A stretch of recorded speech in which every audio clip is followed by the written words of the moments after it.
going to be a moment on set where everyone is sitting down together eating good food, and that's always going to create like a second wind, especially if you've been shooting in the morning and everyone just chills, sits down for a moment, eats really nice food together. You need to also make sure you have enough space, and that you don't just have the one hard drive if possible, so that you can just keep the footage safe and send it home with different people. But if you think about it, all these things are more to just like human things, like take care of the people. A good way to keep asking people to do things for free while you are waiting or finding the funds to do bigger things. Then you just take care of them, make them feel but I don't just care about your skills, I care about you.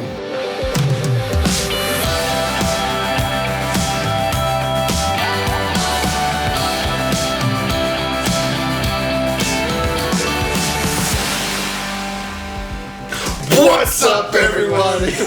New Pictures here, back at you with another podcast called Department Spotlight. It's the show where we talk to our friends and colleagues about their experiences in the film industry and just film in general. In this episode, I'm going to be talking about making a short film, but more the hidden stuff, the planning, hidden costs, finding a crew, all that good stuff behind the scenes that goes into what's on the screen. What are some hidden costs of a short film, making a short film? So last year when we were making the short films during the pandemic, we obviously wanted to keep the crews as small as possible. So I sort of took on that responsibility to be the producer.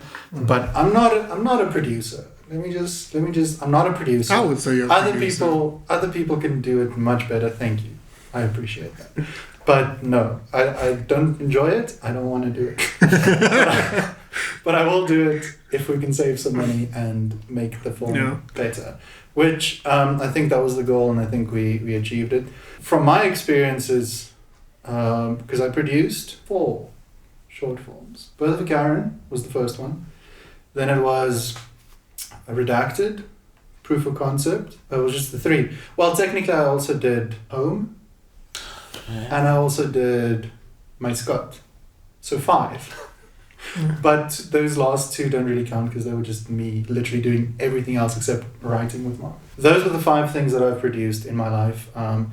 I do still think that there's better, and we got Brianne Holtz back with Tyra Nell to produce something recently, and it was just so much better. It's just so much better because what I mean when I'm saying I'm not a producer is I don't plan for everything, or I didn't, especially in the beginning, I didn't know what I needed to plan for exactly. There was production design stuff that, again, because we needed to keep the crew small, I was responsible for getting the production design stuff. It was just a nightmare. Get a production designer. So hidden costs, I would say the biggest thing is food. Don't pay your crew in pizza. Especially we've done 14 movies in now technically, because we've done a couple recently that you'll hear about in the future. But food is, I think, the biggest thing. You want to keep your crew motivated, especially when they're working for free, and you want to make them feel appreciated. And the best way that I found to do that is by giving them good quality food. Yeah. And we've had some pretty good quality food. Snacks. And snacks, yes. Nice amount of snacks as well. It reminds me of Between the Setups, RIP. Rest in peace, our YouTube series Between the Setups. One that we did with Justin Strader when we were talking about on public engagement. Go check it out. On SUPP, that's the other today. We were talking about departments working with one another and which department your department relies on most in the relationship that you have with that department. And he was the only one, but it was really important, he said catering as an actor. He was catering is the most important department. If you're making a short, extremely low budget or no budget short film, you just have to have good catering. It's it's a non-negotiable. You can wear many hats, you can do different things, but you should just have to. Yeah, feed the people. Feed the people. Because from my very minimal experience with producing, by minimal I mean none. Well, I produced one film for Yaku, Mugged, And that was literally just me finding the actors and the locations, which was my house. and this random park in Pretoria. Yeah, but I think that's a really good thing to talk about when it comes to expenses. I think if you just make sure the food's okay, if you can't afford to pay everyone, I think that keeps morale up at least if the food's quality. Because if there's no food or anything on set, then you're just gonna, like, if you spend your budget on everything else and don't look out for the crew, and then like, no, they should bring their own food, I think you're gonna have a very unhappy team on set. Because I know there's one, I'm not gonna mention any names, but I know there's one short film where they spent all their money on locations and production design and stuff, and then there was nothing left, almost nothing left for catering. So they just had like one platter for like 20 people. And I just heard people going off on there, and they had like a 5 liter of water, and that's all they had on set. And I just know that because the energy was so like bad, and because people were so angry, like the film just didn't come out well in the end, and everyone just blamed it on the producer. So I think it may not be that much of a hidden cost, but it is a cost that you need to, like, it is the unexpected cost. I think that people just need to focus on when you're on a lower budget set. I think that's something that's extremely important. I know I've always been happy if, like, someone says I need to go on set with him, and they say they can't really pay me that much, but they said we will help you out with lunch and we will take care of that. Then I'm always like, okay, fine, let me do that, you know. Because I think we've spoken about creating like a good environment on set as well, and something you don't really sort of fully consider when you're thinking about providing good food is that there's going to be a moment on set where everyone is sitting down together eating good food. And that's always going to create like a second wind, especially if you've been shooting in the morning. Then everyone just chills, sits down for a moment, eats really nice food together, chats about what they've just been done, chats about how good the food is, and it just like... Yeah, especially if they're meeting for the first time as well. Like, it's just a really nice icebreaker as well. Like, I know for the project we shot recently for me, like, when you just like, I didn't know anyone on set, but then when you get to sit down and like no one knows each other and you're just eating, it just gives you that nice moment for where you can just like, everybody can just kind of bond. So yeah, I think that's a big part of what we're talking about today. It's just the catering is that. And I think also another expense that I think is important is also just for production design as well. Just to like, sometimes if you need a certain thing to look a certain way, it's best to just rather keep some of that money also just for buying things that look good for the movie. For the production we went on, we set aside a little bit of money that really helped with like getting things for the set to make it look good and stuff. I think that's also like something where you really need to also just make sure you have a little bit of money just in case, like even for wardrobe, for like if you need gloves or if you need something specific. I think that's like something that's also very important for on camera, that you can't really see that money, like you can't really put that in post, like you need that production design to be shot in camera and stuff. So I think that's an important cost. Another thing I would say is for location hosts, always buy a gift. And I learned this recently. I wish I learned it earlier from Brianne. Is like, if you're shooting at someone's house, just buy them something. Get like those lint chocolates or little plants or whatever, just something to show your appreciation, because you're using this space for free. And if you've ever gone on a short film, it's very disrupting. Like, you're not gonna live in peace. You're not gonna just sit and watch TV while those people are. It's very disruptive. So just buying something as a token of appreciation, even if you can't afford an expensive thing, just get something that's like not like 20 Rand, but like 200 Rand. I mean, you would have spent 5,000 Rand on this location on a professional set. So just get like something nice. Yeah, that's interesting you say that, because that's literally like what I learned from Brianna as well on the last shoot we did, where she was the producer on it. Because I've never, like, on all my productions I've worked on, I've never seen somebody give a gift to the host as like a thank you thing. And for us, we've used the host before, and then this time it was Brianna, and she just came up to me. She was like, "Listen, can I just give the host this gift, and I think it would just really help." And I was like, "Oh wow, that's such a nice thing to do." And because when we gave it to the host, because we shot it before, it was like new for them, and they're like, "Oh, thank you so much. You really didn't have to do this," but you're like, "No, you like insist, like, yeah, please have this gift." And I think that's such a nice thing, like you said, because that is a proper like hidden expense, because no one ever thinks about spending money on something like that. But it's something really nice, because then the host will invite you back, and I think in the South African industry, it's nice to just keep that relationship and those connections with those hosts for future, because you never know when you want to shoot with them again.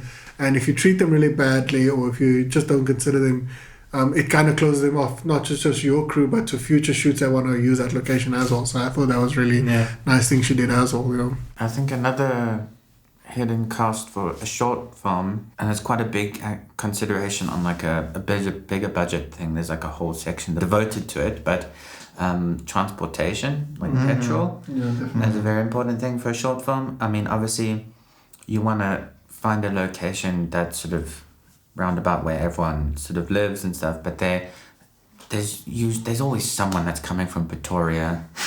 Why? So always at least one or two people that are coming from south, Pretoria. like from Mondio, like. Yeah. Bless those people.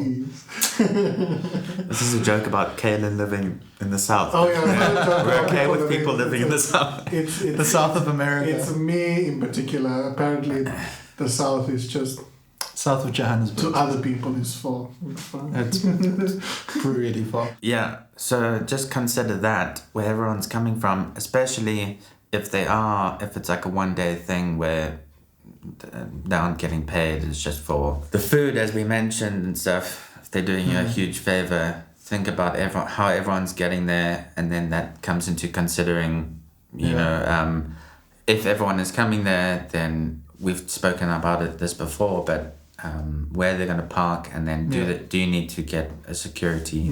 That's another hidden sort of thing. Is do you need to provide security? And also if you're parking somewhere else and bringing people to the location, like we've done a couple of times, do those people need to pay for the parking at that place, like if it's at a mall, and then just pay for their parking? You know, give them the cash to do that. I think that's a good one as well. Because you never know, like sometimes people have to like Uber to set and stuff like that. So also just find out where people live and just try and the most convenient way to pick people up, I think is a good one. But I just want to touch back on that where you spoke about security as well. I think that's also another, particularly for our country as well, is another hidden expense where we haven't actually, like I don't think we've, exactly, I mean, we spoke about it before. I don't think we've ever actually paid for security on set on our... No, we have. Have we? Couple of times. Yeah, and I think it's always just a peace of mind. You're paying for peace of mind. Basically, it's just to know that your gear is safe, because gear and equipment can be expensive, and especially if you're shooting late at night on the streets. I think that's also another consideration to have. Is just to make sure that you pay for some kind of security on set, especially also with cars, like we said, where cars and gear is involved, like gear that you can't be around. I think it's always good to just have security around, or just find a location that's near, maybe a police station or something like that. I think is something. And like I think it sort of feels like it's piling on a lot now. But if you think about it, all these things are more to just like human things, like take care of the people. Because like if you paid these people their proper rates, you know, it would be way more expensive than just taking care of these small things and then making them feel taken care of. Because obviously the goal is to eventually pay people their proper rates. You don't want to keep using the same people over and over for free and then never offer them like a paid job. But a good way to like keep asking people to do things for free while you are waiting or finding the funds to do bigger things, then you just like take care of them, make them feel like, oh, I care about you as a person. I mean, yes, we making this project and you giving me your skills, but I don't just care about your skills, I care about you. Yeah, and I think we should just say this as an add-on. Like this was all of our podcasts. We're talking mainly about hidden expenses when it comes to short films, because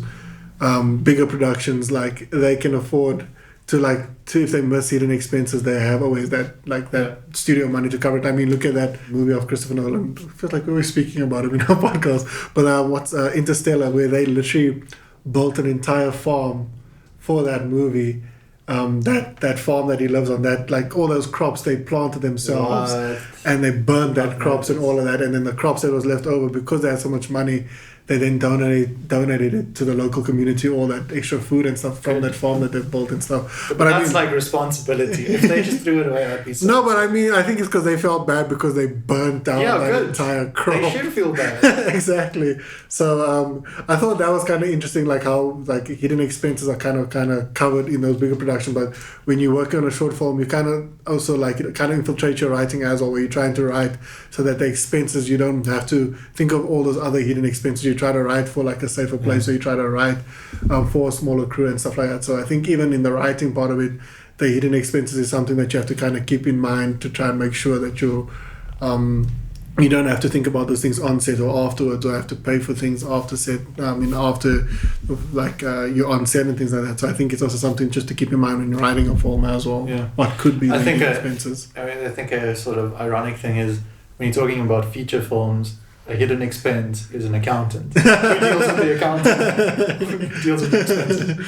So it's like, so that's really interesting. On a feature, you would get somebody to literally deal with hidden expenses. But yeah, I think it's interesting because you, like, when I worked on, like, I wouldn't say it's a bigger budget, but the film I worked on, the feature I worked on, like, they had expenses that came up like almost daily when it came to the actors. Like the actors would be like, oh no, I'm getting too hot, I hate this location. Then they had to like go buy hand fans and all of these things and get assistants to come and just fan them the whole day and things like that. And I just thought like, and every day they would just have to throw money at certain things that the actors would need. Like I remember, I'm not saying the actor's name, but a certain actor would only, like before a scene, would want to be bathed in coconut milk.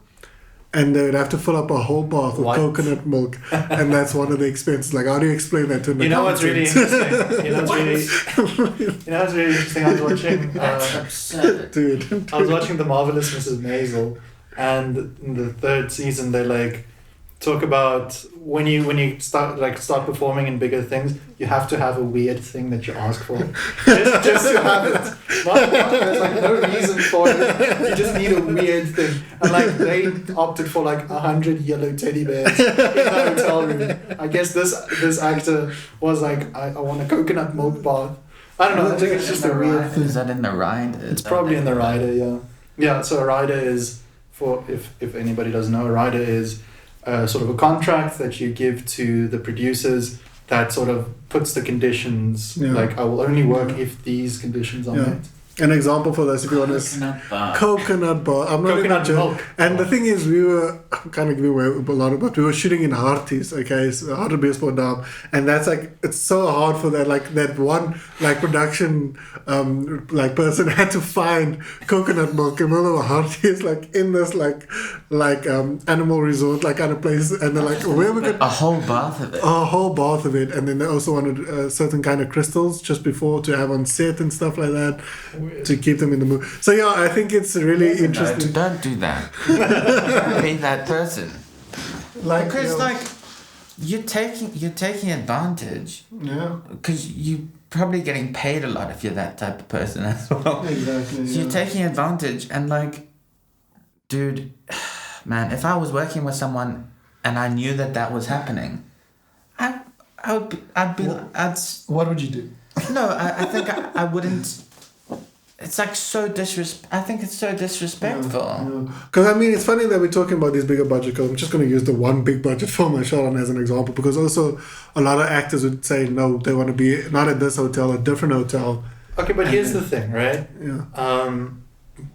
We're talking about the ugly side of movie making now, and that's like in the feature world, which we haven't really lived in. Yeah. But if you have an actor who can demand those types of things, the chances are that actor is probably going to be one of the biggest draws to make money for your movie. But that's what I'm saying. They sort of have that pool. They can literally, the money that you're spending now on this coconut milk, whatever, that's an expense, and it's like unnecessary, but you're going to make so much money back just because they're in it. Sure, no, but another thing also, but just to go back to it, like the ones I'm talking about now, besides that actor, there was also 3 other actors that were really not known, that were like, no, put us in a better hotel or put us in this.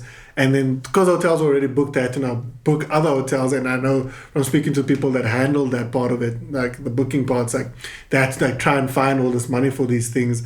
And then there was this one actor that they were like upset about something on the scene, and so they, to get back at production, they kind of left all the faucets on in the room they were staying in when they left, like to go back to the country they were shooting in, and the production had to pay the hotel because of that whole anger. Okay, but that's something else. No, but I'm saying there's like, I'm just talking about like the ugly side of some of the other hidden expenses in terms of when people can like literally a production, where a production has to literally like pay back for certain things that you would never think they would have to pay for. I'm just trying to give examples of like things that I've seen that are pretty intense as well. It just comes down to being a nice person. Just be a nice person. If you've got like, I don't know, like you like a particular type of sweet or something, like that's rad. But like, and like I'm not averse to like a little bit of strangeness, right?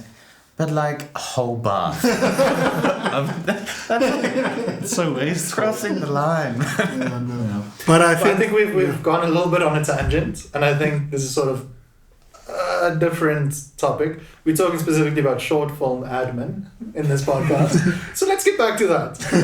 All right, yeah, but I just thought that'd be like something interesting to talk about. let's talk about admin more specifically. So admin isn't always just money. What are some admin things that you had to like figure out on the day that you sort of can take along to the next project? Some like logistics, like where do people stay, or production design stuff. For example, I on a production we got these lights in, but then the lights only had the round plug that we have in South Africa. Put a picture somewhere for the listeners. I don't know. It's the round plug. Okay, it's a 2-pronged round plug. I think they use it in Europe as well. And so the lights only had those plugs. In South Africa, we use a 3-pronged sort of triangle plug on our walls and on our extension cords. So we had to find like a store, like a Checkers, and just buy a couple of these adapters because we didn't have them on set. So that's something to think about as well. Like your gear, what power adapters does it use? I was thinking, as soon as you said that about production design and gear, I don't know why my mind is on transportation, but you also have to think about how you're getting production design there if it's big. Or gear, do you need a trailer or something like that? You can't just expect people to put all this stuff in their cars, even though we haven't really had something where we require large production design. But I think you don't only have to think about the production design, it's just all about the logistics of like how it's going to get there, who's it going to go with, is the stuff going to fill up cars so that you need more transportation, something like that. No, even when it comes to like things like printing out documents and stuff like that, like you need to know, like if you're gonna pay someone, like you need to go buy like to go to the shops to actually like print it and pay for it, or do you know someone on production they can print out contracts? So that's something that happened on our set where it was something we just happened to forget, and then we had to like say, okay, do we need to put money aside to print like a lot of contracts where we recruit member to sign and stuff like that, and I think things like that are also interesting things that you don't really think of, and then it comes out to be just something quite important on the day as well. And printing scripts as well. Like make sure there's a couple of extra scripts on set. I always forget that. Mark is the printing guy. Thanks, Mark. Yeah, I think another hidden cost that people don't think about is also hard drive space. I mean, when we were shot that Silver Scarron film recently, we had to also be like, oh, listen, we need to get in like a couple extra hard drives just for space, because you don't know how, like, if the shooting, how like big those files are going to be in.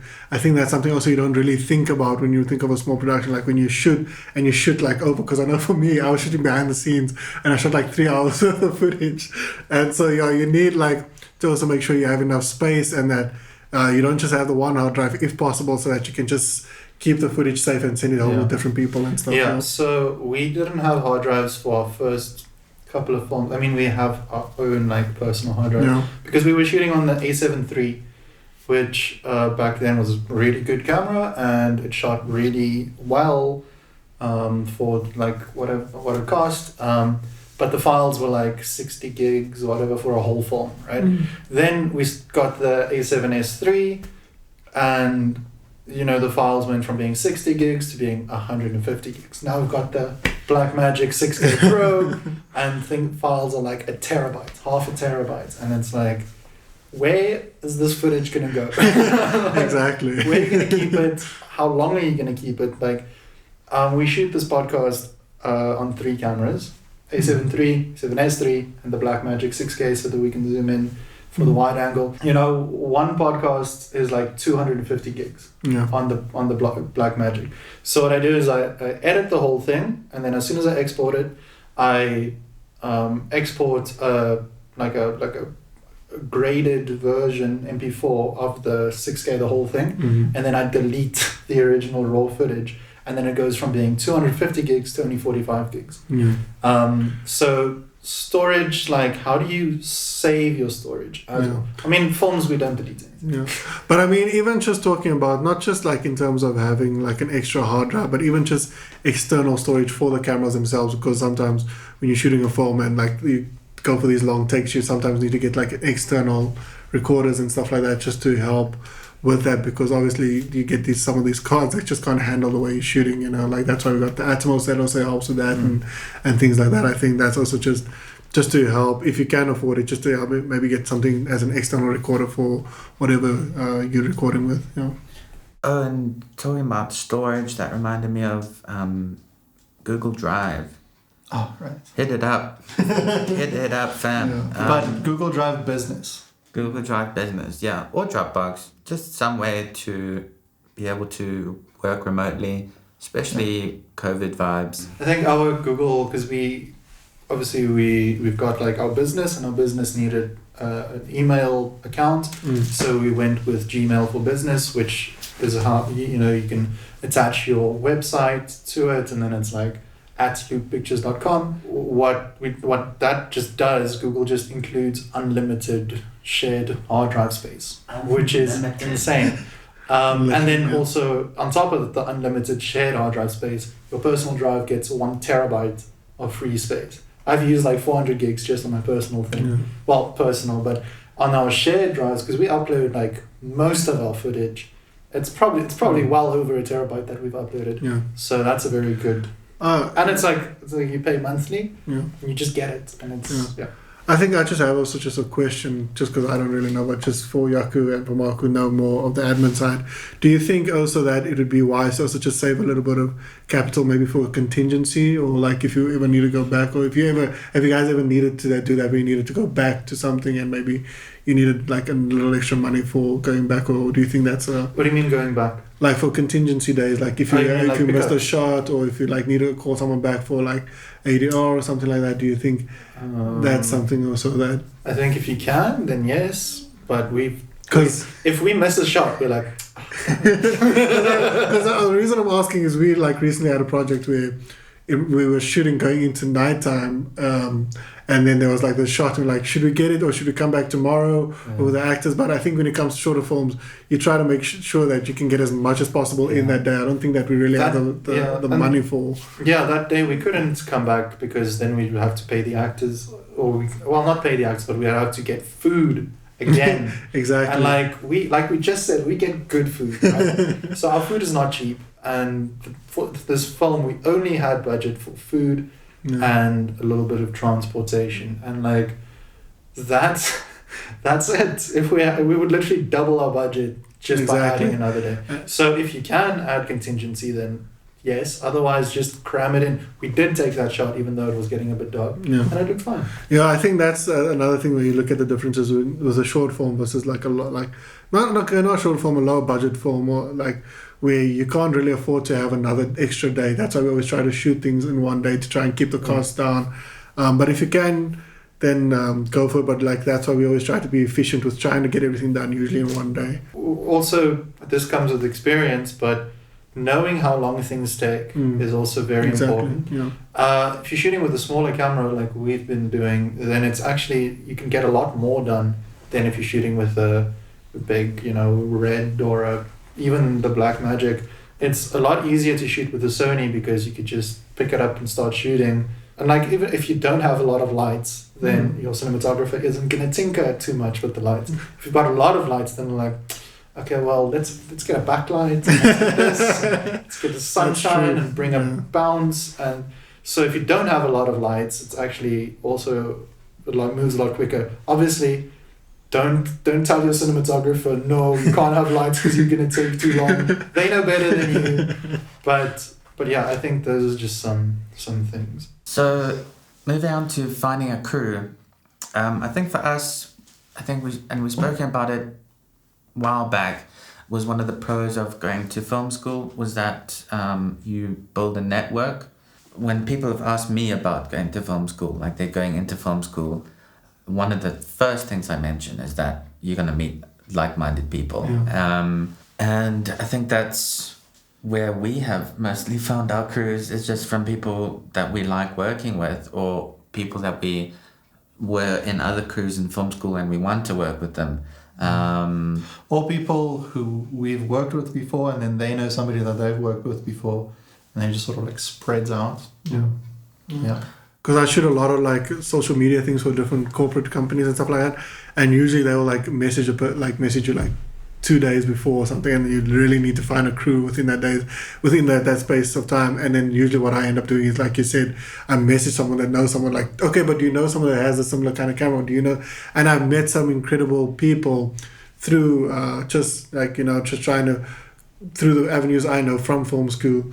They usually help me find people. And I think also another good place to find is also on Instagram. I found some good videographers and stuff like that from Instagram. I met some people from Cape Town. So I think also if you just like go into groups on social medias as well, they can really help you also just find people when it comes to networking. Another thing that we found was pretty cool is Mark and I like to go to the After Film Festival. In 2019, we saw some really good films, and like that was sort of like they were out of our year groups. We weren't at AFTA anymore, but then going to the film school and seeing what the students are making, then you're like, oh cool, maybe this person would be keen to help on it.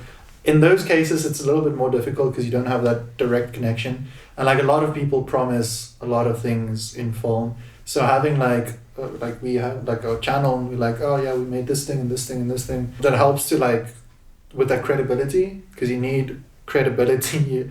I think it's a lot more difficult if this is your first film to get a stranger to work on your first film. If it's your first thing ever, then definitely you need people who you know and people with low expectations.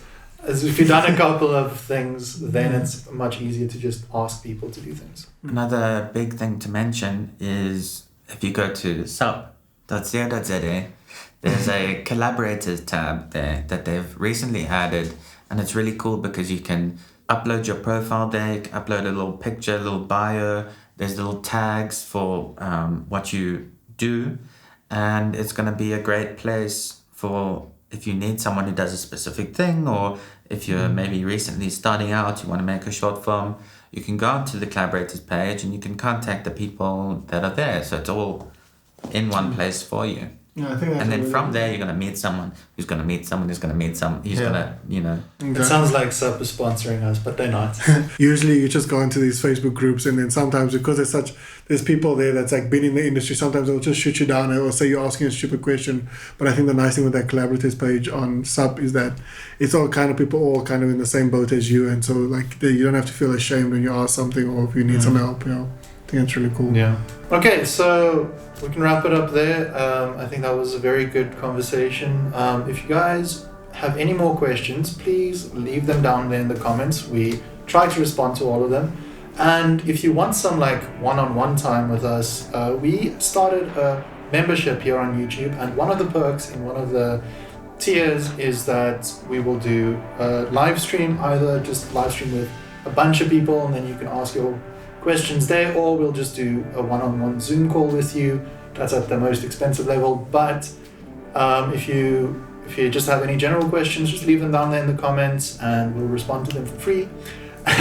Otherwise, check out our membership. It's really cool. There's some pretty cool perks in the membership. And we're thinking actually about adding an even more expensive tier where we will personally come to your house and run your coconut milk bar. Yes. But if you don't want to join, that's fine. You can always just hit that subscribe button and catch us on YouTube. And smash that like button as well, or do it however you want to, just any form of hitting it, as long as that like thing pops up, that's perfect. That'd be really great too. Cool. So until next time, go out there, stay safe, and make your movie.